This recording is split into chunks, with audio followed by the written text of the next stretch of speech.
So this is session 2. Welcome back. And we are going to talk about mics today, more than you ever wanted to know about microphones probably. But there's a lot to learn. Selecting the right mic for the right job and the right placement of it is critical. Probably the most important part of recording sound well is putting the mic in the right place. So we talked about this, this is a slide we used last week. The typical problem is the mic is too far away. I just wanted to re-emphasize that. Here is a camera with a mic built onto it, but the speaker is way over here, and there is no way in a typical room with some background sound happening, there is no way that you're going to get a good recording that way, so you have to get the mic closer. But I wanted to especially emphasize the saying at the bottom, the writing at the bottom says, sound at 1 foot from a speaker is 100 times louder than at 10 feet. So you have to turn up the loudness on your equipment to compensate. When you turn up the loudness to compensate for the fact that the sound isn't very loud where the microphone is, what happens? Noise. You also increase. So you're increasing the sound level to match the mic up close, about a foot away. The mic 10 feet away, the sound is 100 times less. So you have to boost up the sound by a factor of 100, and that boosts up the noise by a factor of 100. And so you see it's kind of a lose-lose situation. You can make the sound as loud as you want to, but the problem is you're boosting up the noise. And so the number one solution, and again I repeat from last week, but the most important thing we'll probably get out of this class is the best answer is to get the mic closer, because the sound here 100 times louder than at 10 feet, okay? So get the mic closer, and you see a picture of they call it a lavalier there, a clip-on really, mic, or mic on a stand, or a mic on a handheld mic boom, which is mostly what we use for dramatic film.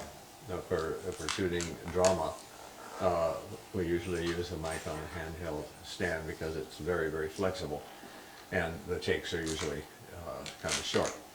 So that's the best answer, get the mic closer. There are a lot of ways of doing that.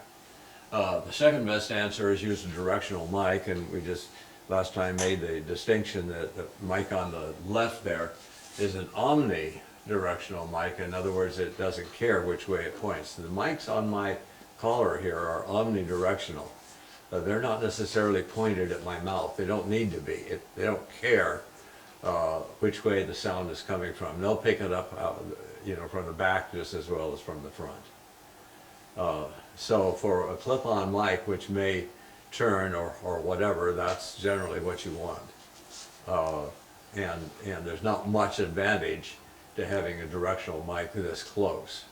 So you probably want an omnidirectional mic. And excuse me, in an interview situation, I also prefer an omnidirectional mic, because if you're going back and forth and the other person starts talking soon and you don't have the mic pointed right at them, if they're a unidirectional mic, you're going to miss some of it. But with an omni, it'll come in from any direction, and so it's a lot more flexible mic to use in a handheld situation.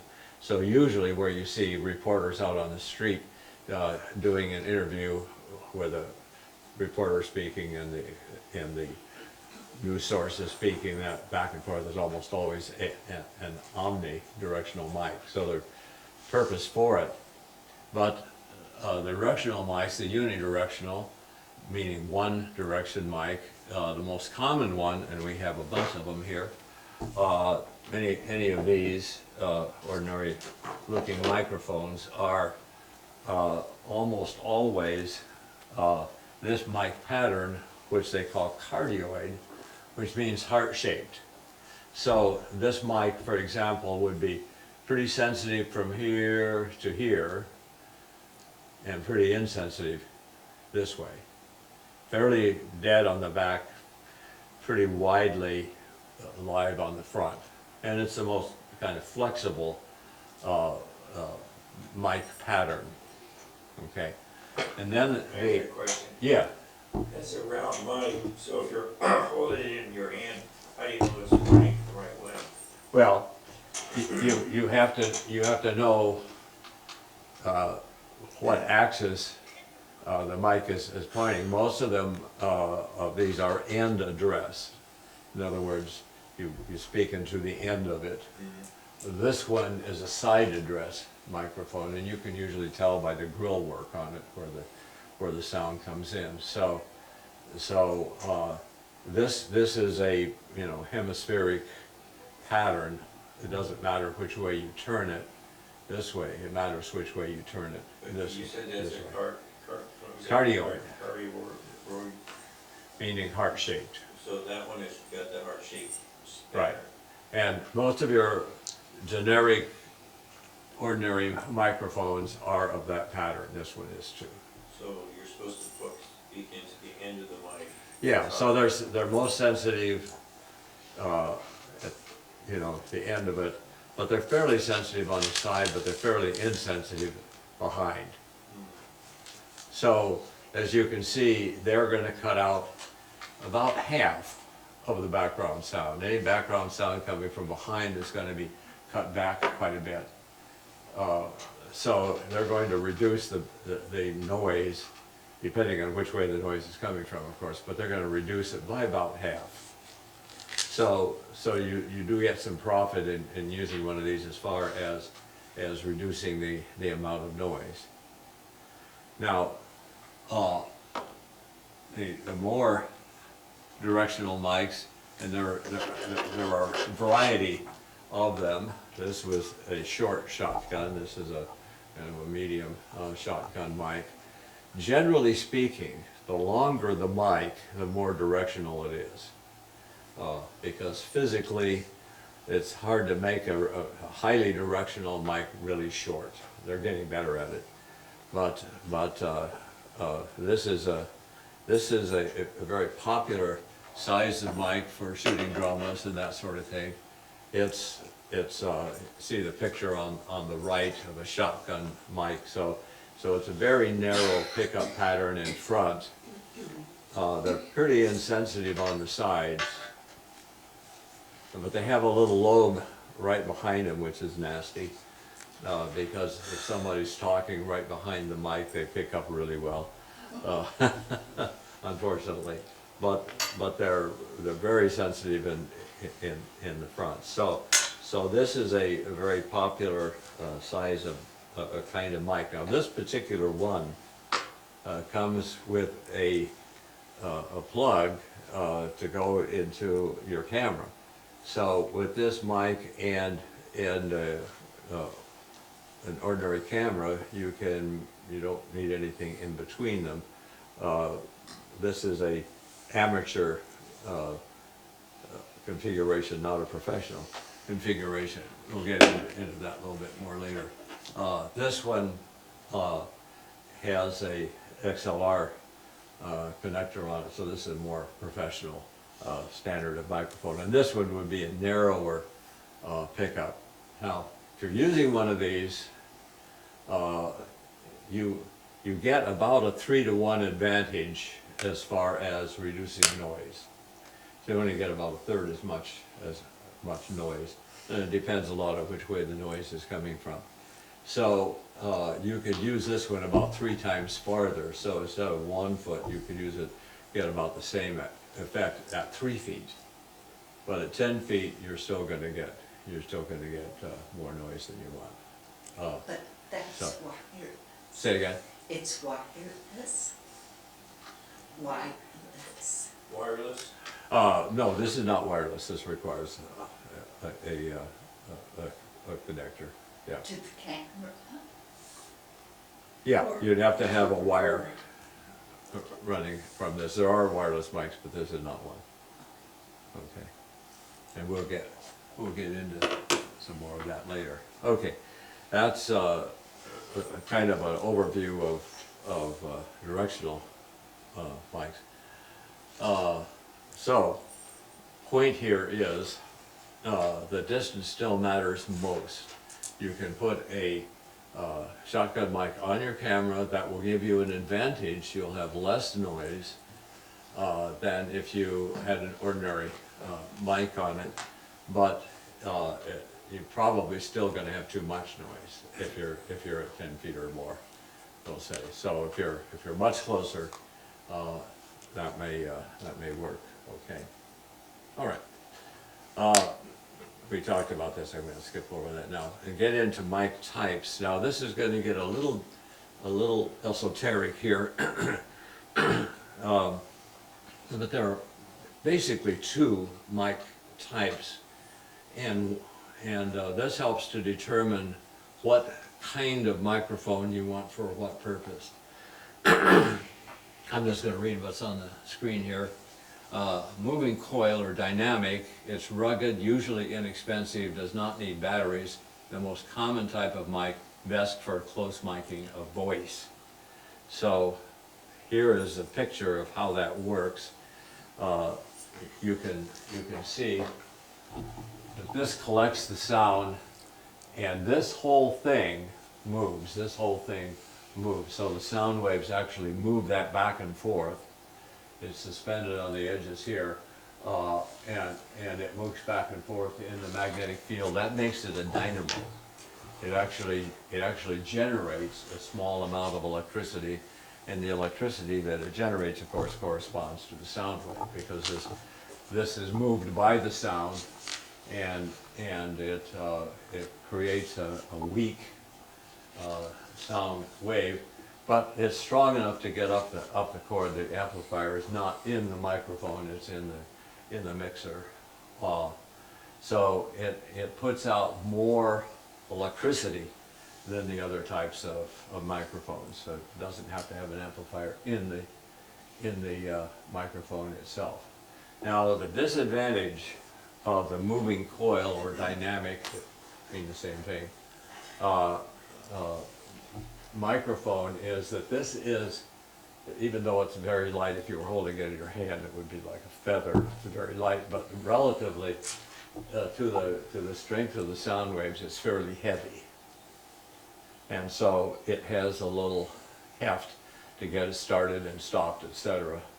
So it's good if you're close and you have a fairly loud sound and the sound isn't too complicated. But these are the generic mics that you see everywhere, and they're fairly cheap. You can get them for $20, $30. They're fairly rugged. If you drop it, it's still going to work almost certainly. They don't require batteries. It's the most common kind of microphone. Probably not the one we would generally use in filmmaking, video making, but it is a very common kind of microphone, and this mic is both of these are of this type, moving coil microphones. Okay, so for a singer, for a speaker, that sort of thing, this is probably what you want. Cheap, rugged, simple, don't usually cause any problems. So they're a good standby kind of microphone. Now we'll move back one to this, the electret condenser. Well, let me jump down first of all to capacitor microphones. Now, for those of you who don't have a degree in electrical engineering, probably don't know what a capacitor is. But a capacitor is an electronic device in which two metal plates are close together. I'm showing this with my hand, but they'd be very, very much closer together than I can put my hands without touching. And they, as you can see there from the diagram, they have a battery that connects between these two metal plates. And it turns out that electricity from the battery will try to, it looks like it's trying to jump the distance here between the two. So electricity from the battery will flow onto this plate, And because it's attracted, it wants to go there and it can't, so this plate will end up holding a lot of electrons. But how many electrons it can hold depends on how close these plates are together. So if the plates are closer together, more electrons can be held there. If the plates are farther apart, the electrons escape. So the electrons are running back and forth in correspondence to how close this plate is. Well, this plate is actually a very thin plastic diaphragm, that's the word. That's gold plated typically. Very, very thin plating of gold to make it conductive. So when the sound waves hit it, it bends the plate ever so slightly inward and outward. So the plate, like a drum top, moves in and out slightly. And that causes electrons to go in and out of this. Now the advantage of the capacitor or condenser mean the same thing. Condenser is an old word. The new word is capacitor. So if you want to be on top of it, it's capacitor. If you want to sound old, condenser. That's what we called them for most of my life. But anyway, the advantage of this is that this is extremely light. You know, if you had it on your hand, you wouldn't know there was any weight to it. It's very flexible, and so the sound waves are able to move that diaphragm very, very easily. So this kind of microphone is much, much, much better at complicated sound waves. So you don't need the condenser microphone for ordinary speech or singing up close, but if you were recording an orchestra or choir or something that's complicated, a lot of different sound coming together, or something's delicate, something at some distance, you need a capacitor microphone. Okay. Now, disadvantage of the capacitor microphone, the darn things are expensive because it takes about 300 volts between here and here to make it work. So it has to have some way of generating that electricity within the microphone, and also this flow of electrons on and off is pretty small. It's not enough of a current to make it up the wire and into the amplifier. So it has to have an amplifier, it's not shown here in this picture, but it has to have an amplifier within the mic itself. The signal is too weak to go anywhere, so it has a fair amount of electronics in it. As a result, they're fairly delicate. You don't want to drop one. They're fairly expensive. But if you have an orchestra or a choir or a singing group that you want to record, you don't want to try it with anything other than a capacitor microphone. They're by far the best. Now, here is one of these. We have several, but this one you can look through the screen here. Let's see if I can. Let's see. Pass it around. It's in a mounting here, spring loaded, so that if somebody bumps the stand, that doesn't get transmitted to the mic. So as you can see, there's rubber mounting here to sort of protect it.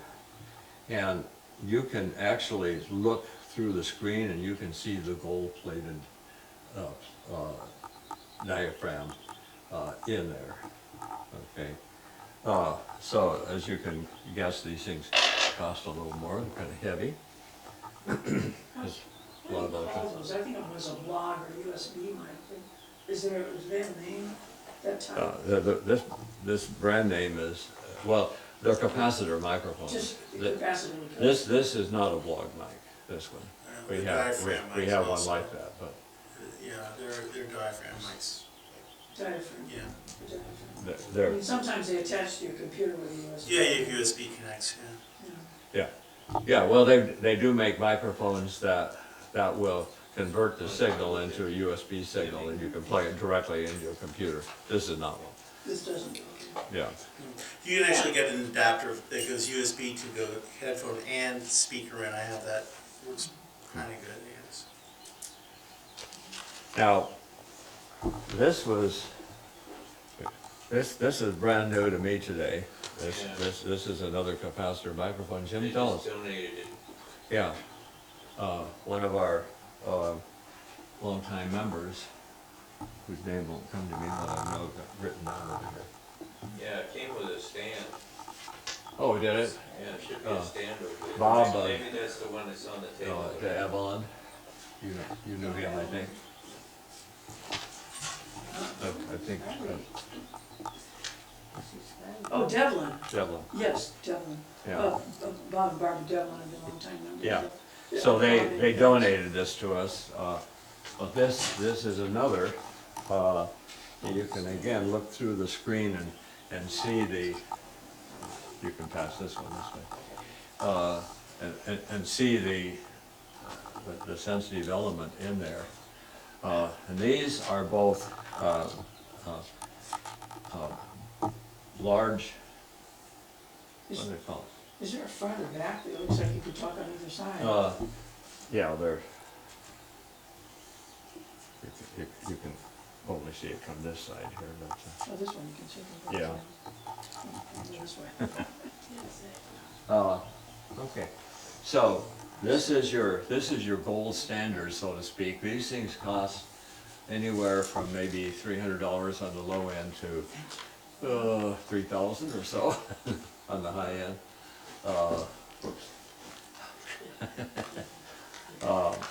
So depending on the brand name, we don't have any of the expensive brand names here, but so yeah. So,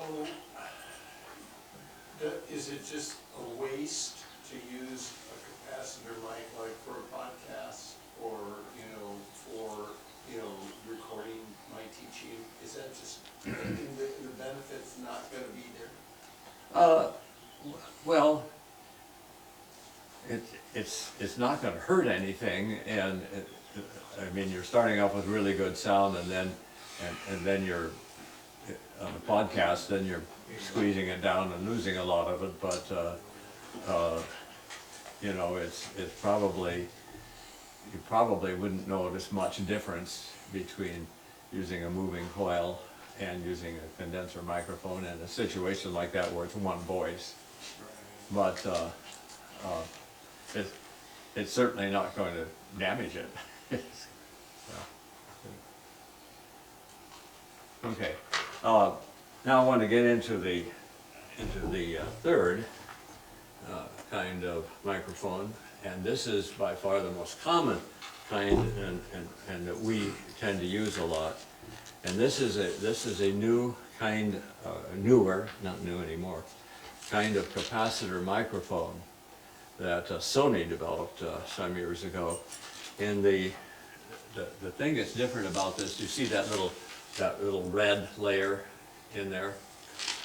Well, instead of having the 300 volt between the two plates of the microphone, Sony figured out how to put a little piece of plastic in there into which they had captured an electrical charge. So to the capacitor, it looks like there's it looks to the capacitor like there's electrical charge in there. Well, there's really just a piece of plastic in there that has captured an electrical charge, so you don't have to generate that electricity that you would on an ordinary capacitor microphone. And you'll notice that there is a transistor built right into it. Now this can be very, very small and very cheap. And in fact, I'm wearing two of them right on me. All of your little clip-on microphones are electret condenser microphones, okay? And the original ones were not very good because the weak point was this transistor. If that transistor isn't pretty quiet, then you had a constant hiss coming out of the microphone. But these transistors have gotten really good now, and so there's not a heck of a lot of difference between the $30, we'll say, electret condenser and the $300 full-on condenser. There's some, but it's a subtle difference.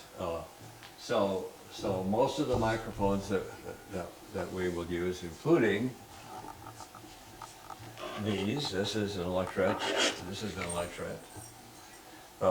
So most of the microphones, little clip-on microphones that we use everywhere, these are all electret condensers. So that's probably what you're going to have. Now, the downside of any condenser or capacitor microphone is that it needs power. So all of these electret condensers require power somehow. Okay, so next slide.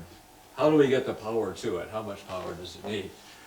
Well, obviously the easy answer to that is a battery, and many microphones have a battery inside. So you unscrew the microphone somehow, and that's there shouldn't be in there actually. You don't store them with batteries in them, but just forgot to take this one out. This is a AAA battery in this particular microphone.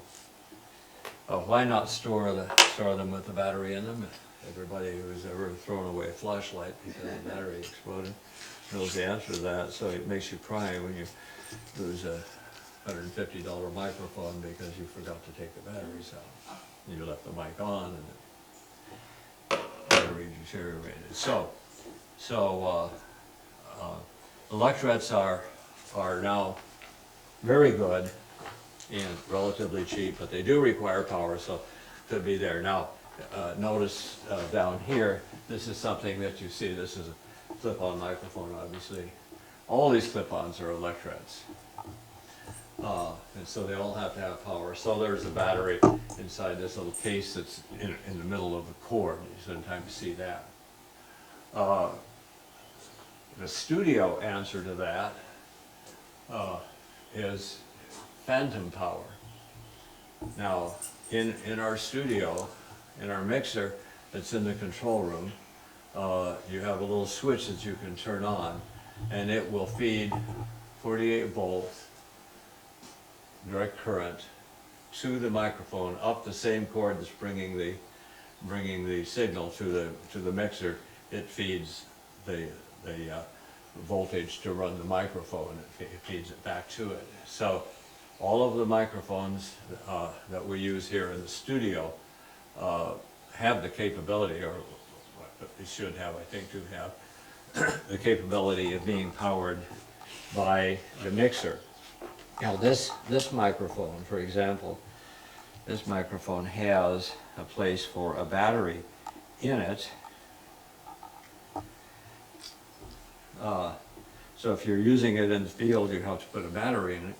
But when we use them in the studio, they are powered by the mixer. And they call it phantom power because there's no apparent source of power. You can't, there's no battery, there's no, you can't see where the power comes from. So, so it comes from the mixer. And so you have to make sure that the phantom power is turned on the mixer, a little switch. It says 48V, and it comes back to the microphone to operate the microphones. And something brand new, or relatively new, that a lot of equipment is coming out with now, is called plug-in power, and that is somewhere between 1 and 2.5 volts typically, that a camera or a small recorder or something like that might send out. It's a kind of phantom power that's it's a very low voltage that's sent to the microphone. So if you have a microphone like this, there's no place for a battery in that. Okay, so the only way this can be powered is that whatever you plug it into has to send power up the cord to it. Okay, and that's called plug-in power. Some of the newer equipment has that. Does that have anything to do with the 3 rings? With what? Does that have anything to do with the 3 rings on the plug? No. No. Actually, this means it was meant to be plugged into a phone. Oh, 3 rings is plug into a phone, Yeah. but you can plug it into your camera too, can't you? Not with that plug. You have to have an adapter. How are yours? What's making yours work, your clip-ons? Okay. Now this one? Yeah, This one, I'm not even sure. Does this have plug-in power? No, it's got batteries. This got batteries. Okay. oh, it's, So, yeah, so, It's not wireless, it's just, yeah, so, it's just a tape recorder. yeah. Or digital. I think it probably does have plug-in power to the mic, because I don't think there's any battery in this line. No. And so there's a battery in here. It's a digital audio recorder, and it's sending probably a volt or two up the line to operate the microphone. So this is a brand new technology. This is less than a year old. so you have to put it in your pocket. Plug it. It means that, I don't know why that designation, but it sends it through the plug to But the. you have to put it in your pocket. Oh no, I can put it anywhere it's convenient. I can clip it on my belt or whatever. There's a little belt clip on it. It's on me, so as I walk around. Yeah, this is an example of plug-in power. It gets its power from the recorder. Okay, so that you'll see more and more. So I have a question. Yeah. Is all phantom power 48 volts? No. Some of the older phantom power is 12 volts. I have a microphone that's probably 50 years old, a condenser microphone that used 12 volt phantom power, but it will work on 48 volts. So 48 has fairly recently become a standard. So pretty near all new equipment will use 48 volt phantom power. So can we we don't like the word assume, can we assume then that if the voltage is different, it compensates? Or Yeah. it won't blow a mic up? Well, there's no guarantee. If you have an old mic that was expecting a different voltage, it might not survive. But I very carefully tried mine on 48 volt and it worked. So it didn't blow it up. So that's it. All right.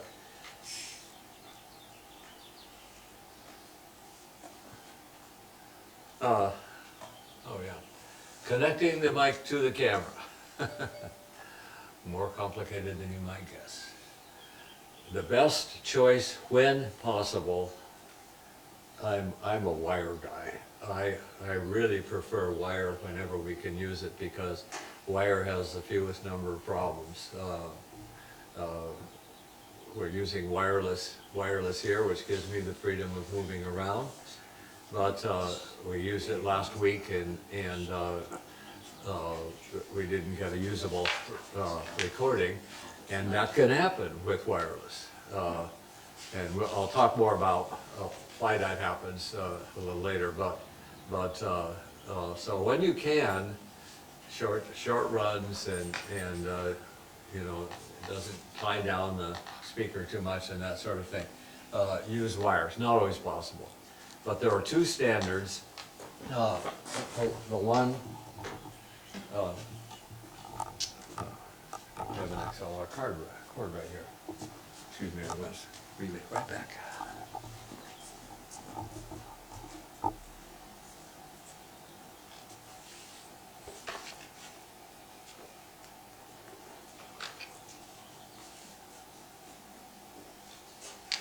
Okay, these connectors have been called a number of things over the years, and we seem to have settled on XLR, and this has become the de facto worldwide mic standard.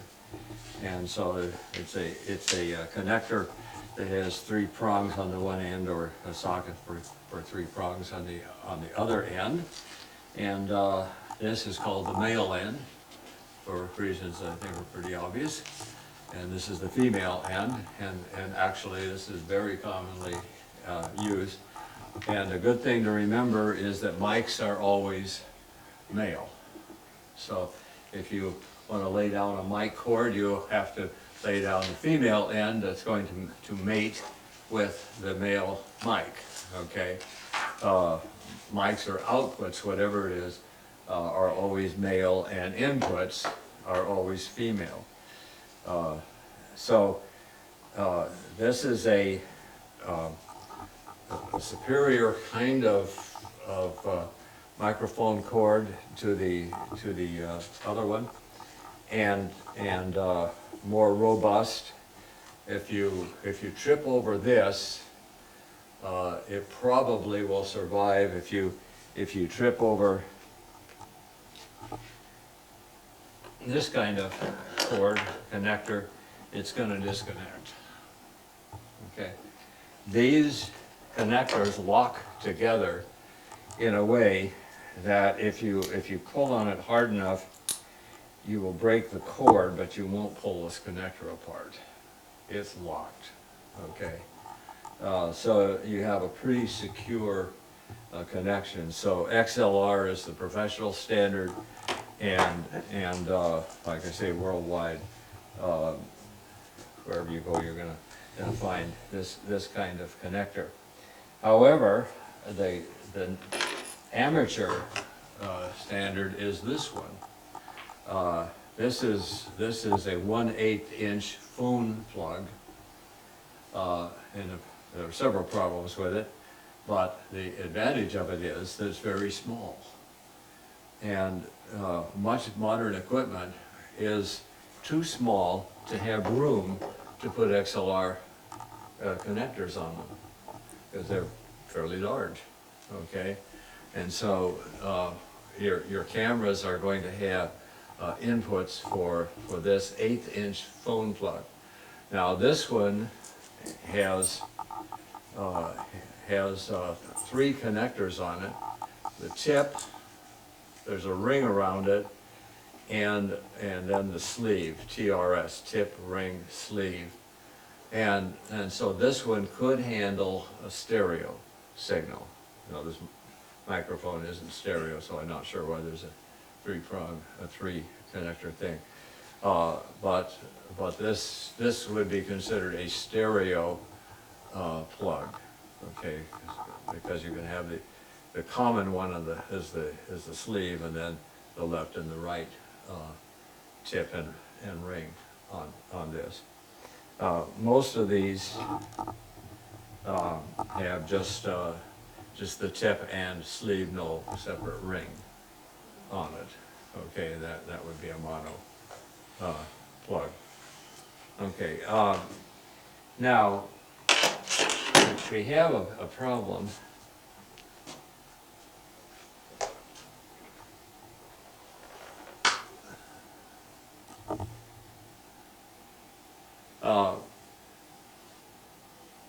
because we often have to get between the two systems.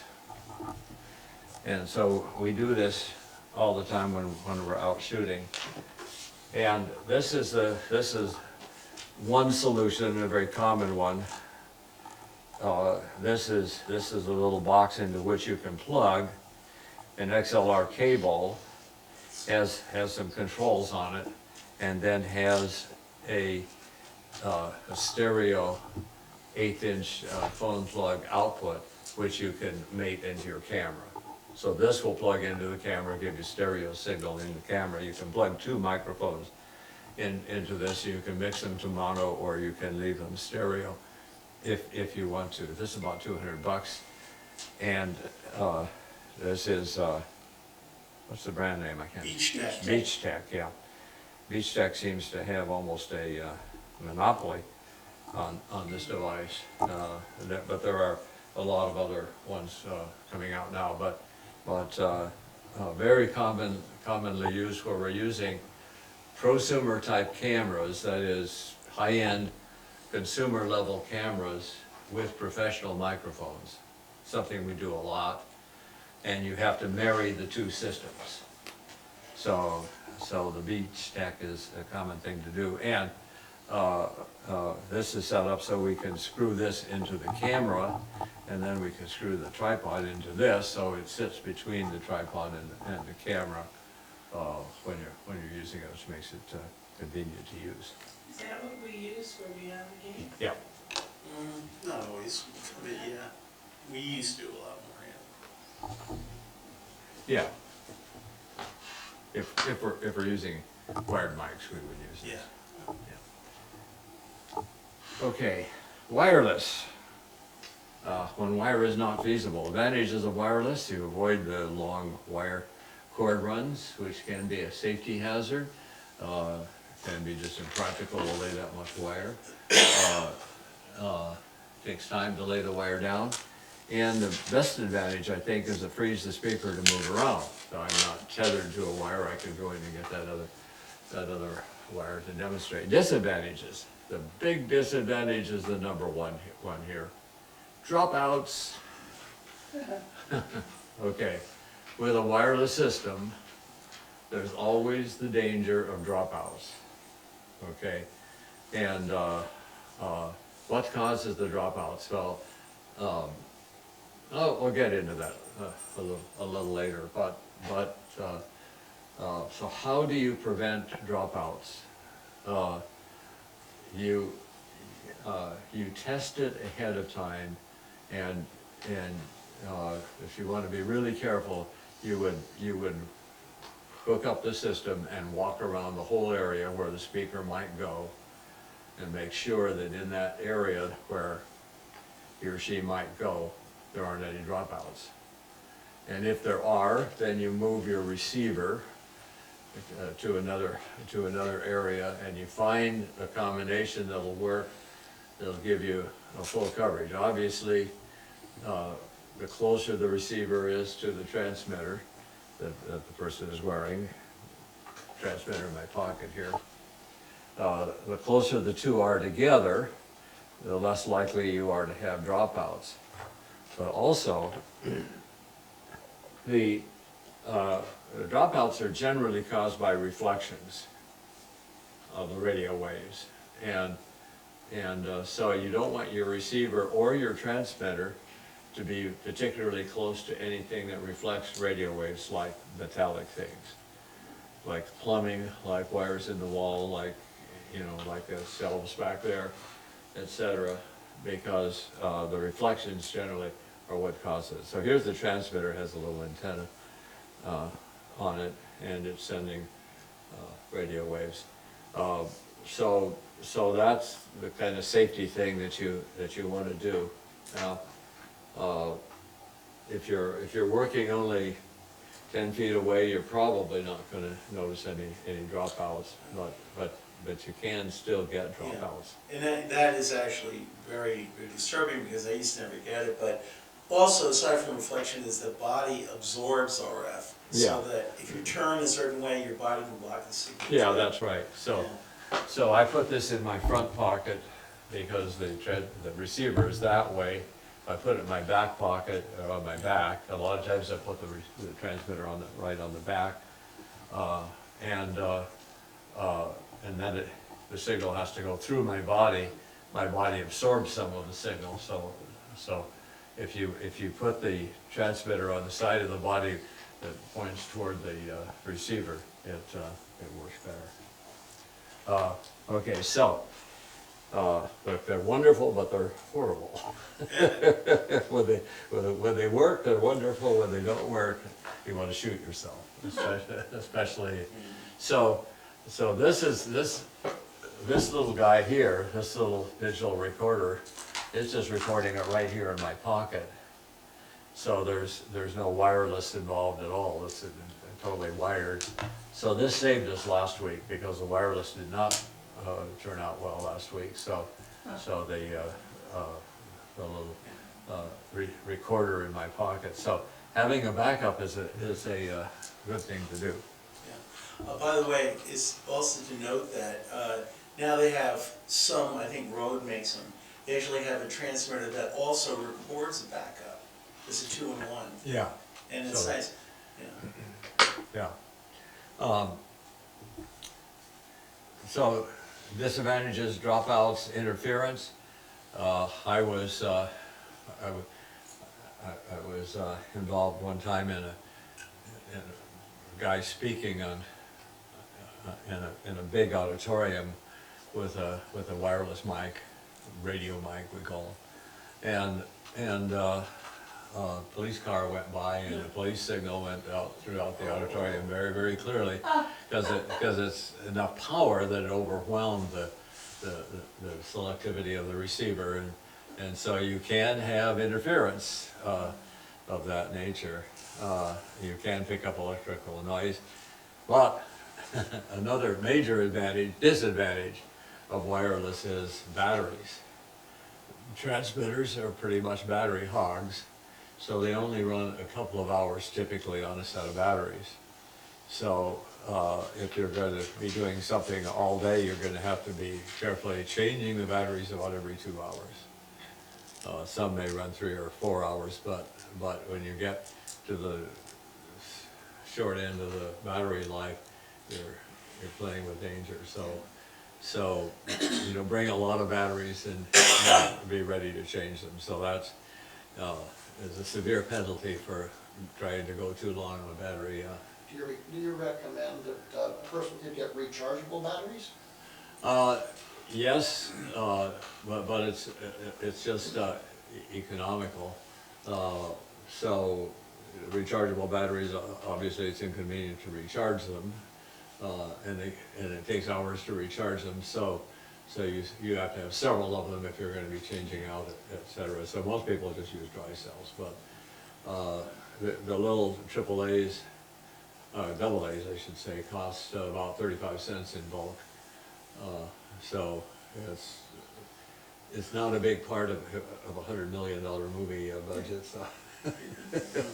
You have a combination of the two. I use rechargeables for as long as the production didn't have backups, which you can have dry cells, but they're trays, so you just pop one out, pop the other one in, so you can do it that way. In some. And alkalines also, always alkalines. Yeah. Yeah. Okay. Moving on, or not, come on.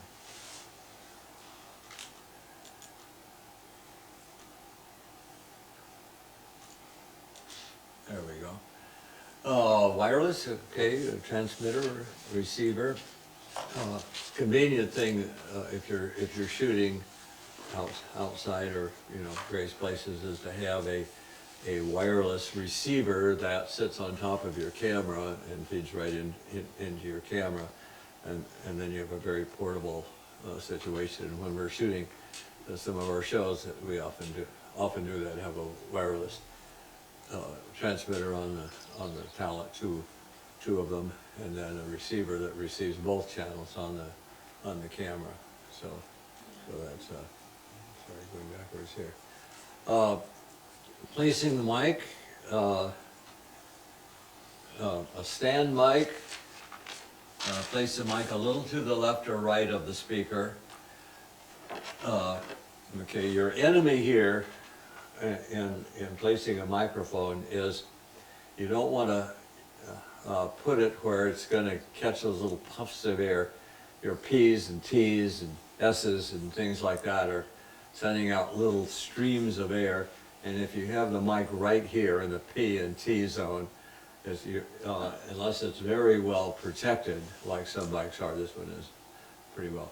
But every time you Peter, Piper, pick, it's going to go, every time you have a P, you're going to have a little explosion sound from the stream of air hitting it. So, if you put the mic a little to the side, but pointing to the mouth, then you're going to miss it because the person turns his head. Also, the stream of P's and T's tend to go, straight out or down, but not up. So, if you can, putting a microphone up in this position, and you don't want to handhold it here, obviously, but a mic on a stand pointing down is going to be out of the P and T zone.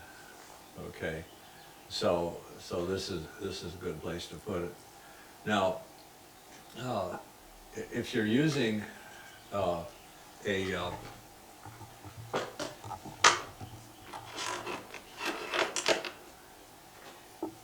mic like this on a boom, there's a mic just like this on the boom over there.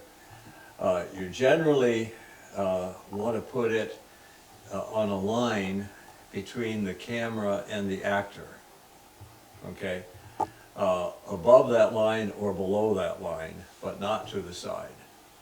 Now it'll pick up perfectly well over here, but the problem is then if I turn my head, if I'm talking toward the camera, but I'm not talking toward the mic, and then if I turn my head for some reason and talk this direction, it'll sound, there's a big difference in the sound actually, and it'll sound like I'm talking more directly to you, but it'll look like I'm not. So you need to get the sound perspective of the sound appearing to come from the same direction as the camera. So above or below the imaginary line between the performer and the camera's the mic above it a little bit or below it a little bit. All right. Let's take we've waited a little too long. We'll do it anyway. We'll take a 10-minute break and we'll come back. Yeah. All right, placing the mic is important. Now, here is something that's not entirely evident, and we're violating this right now. Clip-on mic, they say this is not a good place to put it, and you can demonstrate why if you want to. You can hum, put your finger here on your neck and hum. You feel the vibration. You don't want the mic there. Okay.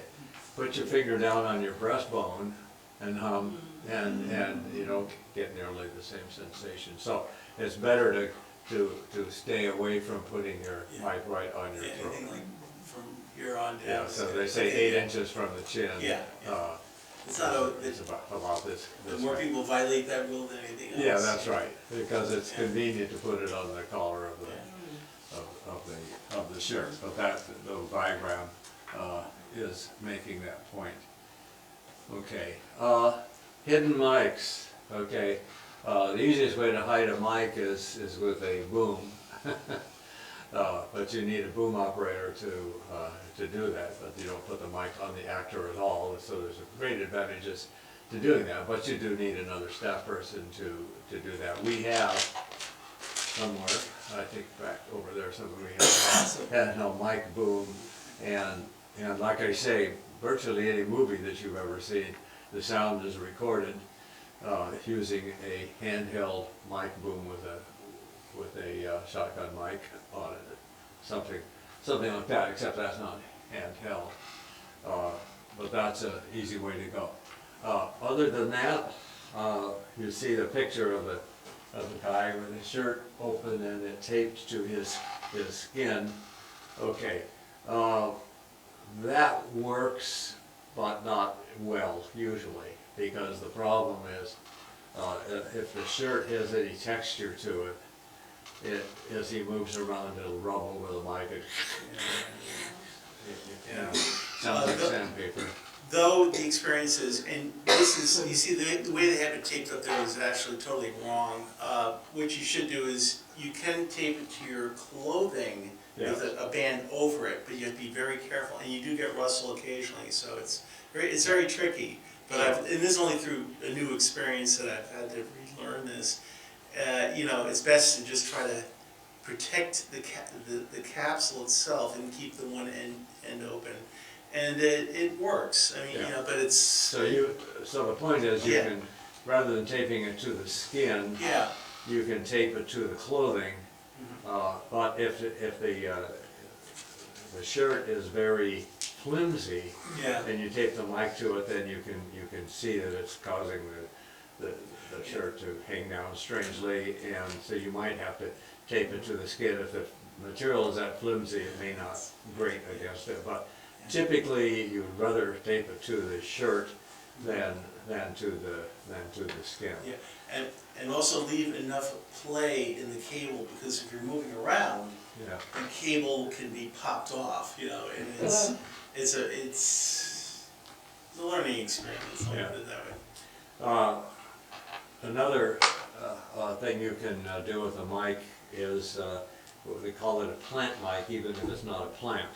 But if you have two people sitting at a table, you can put a mic in a plant or in a salt shaker, or behind something where one or both people can have this equal distance to the mic, and that's oftentimes, and that works pretty well. You see it under the shirt collar, that works. Some of my favorite places, especially on a woman or a man with longish hair, you can put the, I have a hearing aid here, so that's kind of in the way, but you can put the mic right here, and then run it down under the hair, the back of the neck, tape it there, and then run it back down the back. You have to leave enough slack for the person to be able to turn their head without pulling the mic off. But this is a pretty good location, and it's like very close to the speech. Not ideal, but pretty good. You can sometimes also tape it under the ear here. In the theater, they often put it on the side of the face, and they put makeup over it, and from the 50th row you can't see it. But a very flat little mic. But even if you're not in the theater and you know that it's being shot from this side, you can put a mic on this side of the face and tape it right to the face. Yeah, you see Madonna mics are called, and they have skin colored ones, but I never seen under, I don't know. Yeah, I think they use that a lot in the Madonna, In the theater Madonna they mics use it a lot. Very tiny, you can hardly see them. Right, yeah. Yeah, they're cool. You can, yeah. I mean, you hardly notice them, they're doing them. And obviously, why there instead of here? Well, because depending on the sound system, you're trying to avoid feedback, because you're trying to make it loud out there and make it loud enough on the stage that the people can hear each other without having feedback. So the closer you can get the mic to the mouth, the better as far as feedback control is concerned. And you have, 100, not 100, you might have a dozen or so, sometimes actors on the stage, each one with a mic turned up at a particular point. Well, each mic is adding to the feedback potential. So it could be, if you have runaway feedback in the theater, that's not a good thing. So that's what they're worrying about. In the film business, we don't do that. Well, we could put it on the side of the face that doesn't show. Where else? Under the wig, right here. Okay. Or under the hat. And under the brim of the hat, if the person is going to be wearing a hat throughout the whole cut, you can tape it to the underside of the brim of the hat and run it back down. We had golf caps a lot. Did you do any taking to caps? No. Yeah, I hadn't had time. No. And also our mics are pretty big, you Yeah. know. There's I'm trying to think of the name of the company that has these little micro. Countryman, that's it, yeah, that's right, yeah. Yeah, expensive a little. Very expensive, $680. Yeah, we don't, I we worked don't with a have guy, any of I worked with ventriloquists that actually use that, so believe it or not, them. They want to be mic'd and not show it. yeah. So, you know, miking the dummy doesn't work too well. Yeah. All right. Distance from the mic. This is something that's not generally very well understood.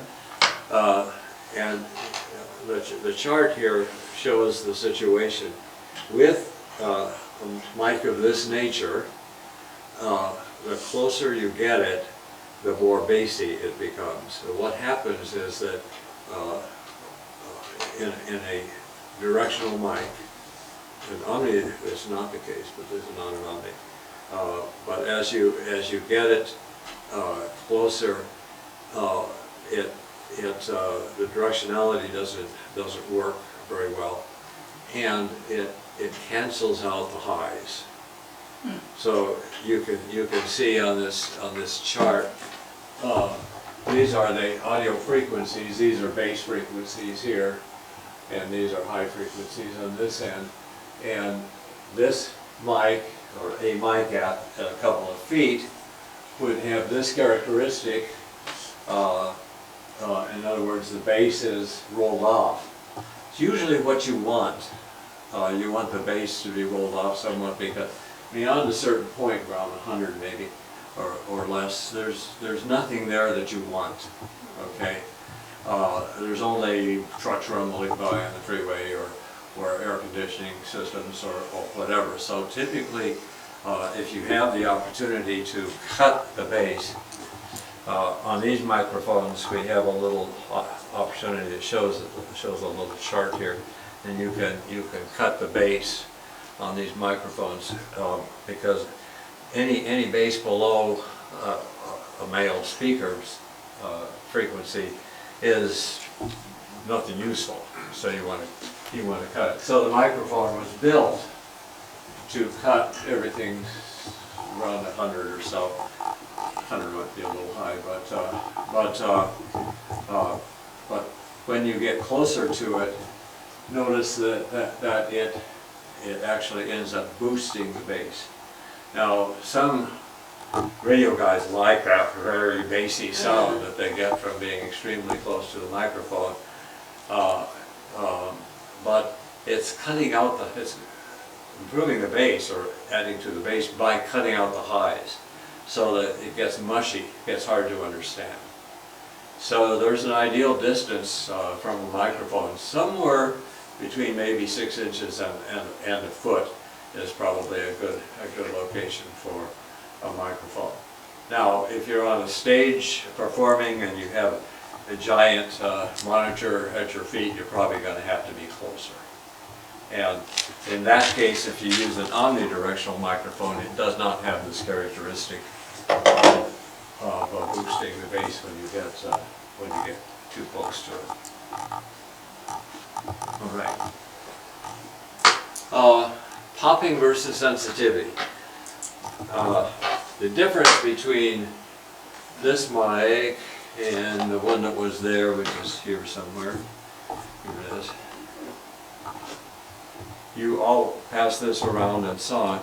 You can look through this little screen and you can see the mic element, that thing that picks up the sound. Well, if you go Peter Piper picked to this microphone, it's going to have a lot of wind noise. If you take this out in the wind, it's going to be unusual. It just has like a little backdoor screen over it to keep you from touching it, or whatever, but for all practical purposes, it has no protection of the sensitive element here. So if you sing close to this mic, you're going to get all kinds of, speak close to this mic, you're going to get all kinds of popping sounds, usually very bassy sound, as you speak. So, with this kind of a microphone, there's a piece here.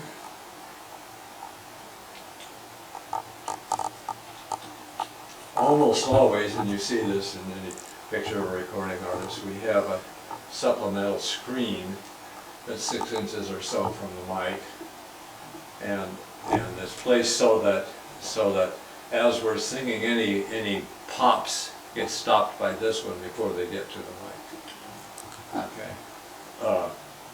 So if you're doing voice or whatever into this kind of microphone, this kind of microphone, this has a lot of screening built into it. This top comes off, and there's screening inside there. There's the sensitive element of the mic, but there's all of this, and there's plastic foam on the inside here. So if you blow, by the way, please don't ever blow into these. Please don't blow into mics, basically. But if you blow into this one, or Peter Piper, you know, the pops can't get through because it's screened well enough. Okay. So the downside of that, why not do that to this? Can you figure out why that wouldn't work on this high-end microphone? Because you want a microphone that's going to be sensitive to this very delicate sounds. Violin waveform is very complicated waveform. And if you record a violin with this, you're not going to like the sound. If you record it with this, you'll get clarity of all the little innuendos. Or a choir. Choir is very complicated because you have all those voices overlapping, or an orchestra, or whatever. So this has to be sensitive to the little tiny, little wavelets that come in all different frequencies. And so anything that would smooth out the sound, as this one will, you don't want on your best microphone. So you have a choice. Something that's really sensitive to all the subtlest frequencies, or something that's pop resistant. You can't have both in the same mic. Yeah. So if you blow into it, can you potentially break it? Yeah. Yeah, you'd have to really blow hard, I think. But it's just, if you take it out in any wind at all, it's going to be, it's going to be so noisy you can't use it. But any mic, you said you really shouldn't blow into, so you should tap, or? Yeah, tapping is not going to hurt the mic. Some mics, if you blow into a ribbon mic, you're going to have a $300 repair bill. Fortunately, we don't have any ribbon mics, but the element is a very thin ribbon suspended in a magnetic field. If you blow into it, you can blow the ribbon right out of there. So there's not a good thing to do. All right. Recording a vocalist on stage. So moving coil, dynamic mic, works well, or an electret. Performer usually works close to avoid feedback, and the mic must be resistant to pops. I think we know all that. And here's a picture of a recording artist in a studio, and you can see we have this pop filter in place there, so that the microphone itself is not going to stop the pops, but this will. And being far away, 6 inches or so away from the mic, it will diminish the pops too, but not a problem.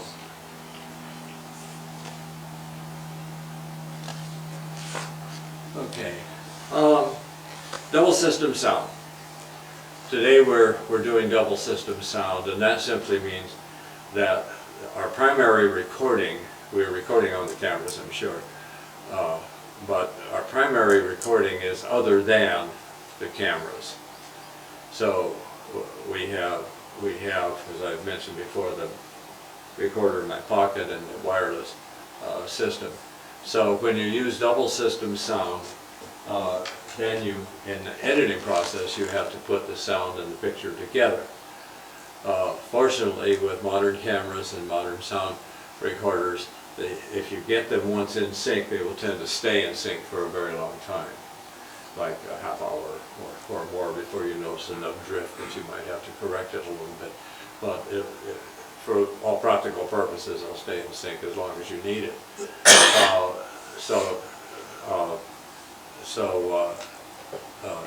Getting it in sync is the trick, and not so much of a trick as you would think. Where's the slate? He is back here. Oh, okay.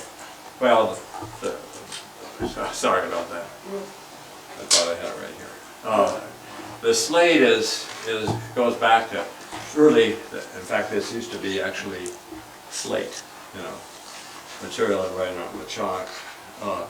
But this thing is called clapper, and you take it into the scene with the clapper open, so you get it in the view of all the cameras, and then you basically read what it says, or generally it will have a visual thing here to tell the camera operator or tell the editor what cameras and what you're recording and what program it is, and then you'll say marker, which indicates to the editor that the next sound they hear is going to be the clapper. Why do you say marker? Because there's a lot of clicks and bumps and whatnot, and sometimes when you're trying to find audio-wise, because there's no video on the recording, on the audio, you're trying to find where that clap is, and if there are other sharp sounds, you're not sure which is the right one, and so you say the word marker, and then you slam it together. You leave it, you try not to move it as you're slamming it together. You don't open it up again, and then you take it out of the picture and you get out of the shot. So then when you're editing, you just have to find that place, find the clap sound for the audio, find the visual clap for the cameras, get them all together, locked together, and then you proceed all of them together to edit it. Does that make sense? So why double system versus single system? What's the advantage of double system? Well, safety, yeah. We are recording on the cameras, but we don't have mics placed correctly for the cameras, so it'll be echoey. For something simple, it's going to be simple to edit, etc., just to use single system. But for something complicated where you have multiple mics, we have on the recorder you can record up to 6 channels of audio on that little recorder that we bought this year. So you could have multiple mics planted around if you wanted to have several mics out for questions or that sort of thing. And it's all in sync, so you have more flexibility with double system. So most professional, Hollywood level stuff is all done double system. But the ordinary run-of-the-mill stuff is just easy to do a single system, and then you don't have to go through that step of synchronizing it in the editing process. It already comes in synchronized together, because the sound and the picture are on the same card, etc. They're together. All right, I think we're out of time. Yes, we are. So Good stuff. we made some progress. We got a ways to go. Excellent. We got 11 pages. Oh, wow. So next time we're going to start off by talking about PA system coordinating. A lot of times you have a situation where you have to tape something in an auditorium where there's a PA operator, and what do you do there? How do you coordinate it? So we'll talk about some options there. Recording a musical group, mixer and multi-track recorder. We'll just touch on that, not really get into that. That's our Zoom, that's what we have right there. That is the very one we have. Yeah. It's a picture of the one I that's... was saying, I've seen that before. It's a great mixer, by the way, really good. Yeah. Yeah, done lots. how to record a rock band with amps, put your hearing protection in. How to mic a drum set. Little hamburger for that one. Yeah. How to mic a stand-up interview. So those are some of the things we're gonna get into next time. All right. Okay, I'm gonna hit the clap I'll let before you you- start I'll the let you know sound. when I get it. Let me Thank just you so much, do a mark and mark. It is in slate. Upside down. Upside down. Sail. That should be done upside down? Yeah, you should. Never knew. I just, I wanted to ask Tom, you had kindly said you'd look at the sound, work on the sound on the Yeah. normal one. We're